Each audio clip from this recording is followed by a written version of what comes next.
اور ابھی کچھ بات کرتے ہیں کہ الیکٹرک کی بے حسی نے کراچی والوں کی زندگی عذاب بنا دی۔ شدید گرمی میں 14 گھنٹے بجلی کی بندش نے شہریوں کی مشکلات بڑھا دی ہیں۔ پانی کی بھی قلت پیدا ہو گئی کہ الیکٹرک کے خلاف دن بدن غصہ بڑھنے لگا۔ شہر کے مختلف علاقوں میں عوام نے شدید احتجاج کیا۔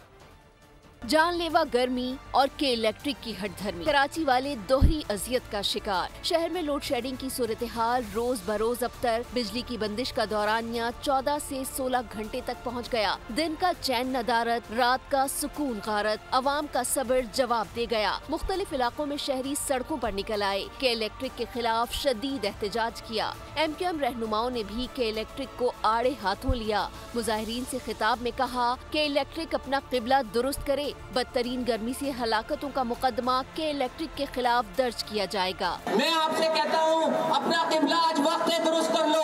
اگر آج آپ نے اپنا قبلہ درست نہیں کیا تو انشاءاللہ نیکسٹ ٹائم آپ کا قبلہ درست کرنے میں ذرا دیر نہیں لگے گی۔ کے الیکٹرک کے ظلم سے پریشان مظاہرین نے مطالبہ کیا کہ حکومت کے کی اجارہ داری ختم کرنے کے لیے مزید کمپنیوں کی خدمات حاصل کرے۔